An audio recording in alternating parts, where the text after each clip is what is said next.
Hello students, today we will continue the part 2 of our previous video. That was the first chapter of economics, the story of a village. And if you haven't seen the previous video, kindly do watch it. I'll put the link in the description box. So I'll give you a quick recap about the things we have learned in the previous video. That was requirements या फिर organization for the production of goods and services. We were reading about the village Palampur and as you know कि भाई किसी भी जगह अगर लोग रह रहे हैं तो वहाँ production of goods and services तो बहुत ही ज़रूरी होता है.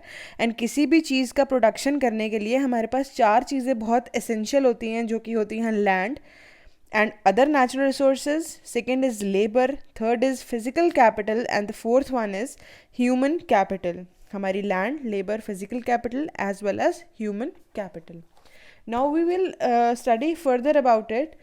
सीधी सी बात है भाई कि अगर हम विलेज पालमपुर की बात कर रहे हैं तो वहाँ पर मेजर सोर्स ऑफ इनकम होगा फार्मिंग, क्योंकि किसी भी विलेज के major source of income in the village is farming. And secondly farmer get money by the production, that is more production is equals to more money. So now we will discuss about the 3 methods to increase the productivity or the yield. 3 methods are multiple cropping method, use of modern farming method, and use of modern farming machines method. We will read them and we will understand them with the help of definitions and examples. The first topic is multiple cropping. Multiple cropping का मतलब होता है, जैसे कि नाम से clear है, multiple मतलब बहुत सारे और क्रॉपिंग मतलब crops.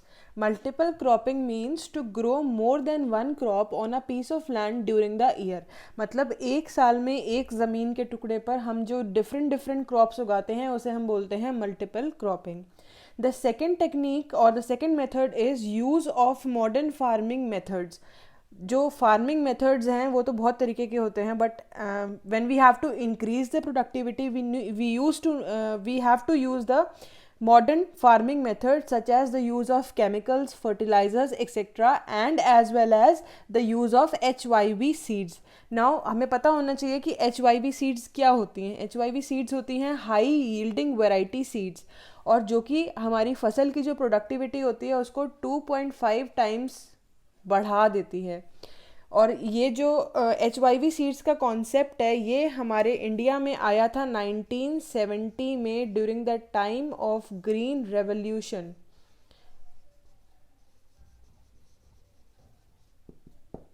And this was first adopted successfully by Haryana and Punjab.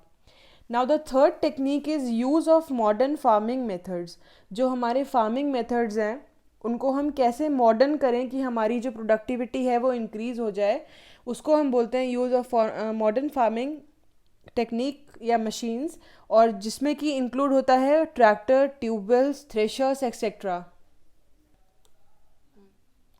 After knowing the effect of HYV seeds we must know what is green revolution.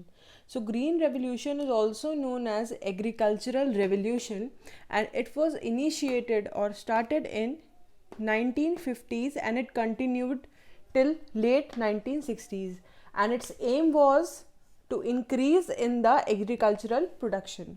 हमारी जो ग्रीन रेवोल्यूशन थी उसको हम एग्रीकल्चरल रेवोल्यूशन के नाम से भी जानते हैं, और ये 1950 से स्टार्ट होकर लेट 1960s तक गई थी. और इसका जो मेन एम था वो था इंक्रीज़ करना किस चीज़ को, एग्रीकल्चरल प्रोडक्शन को.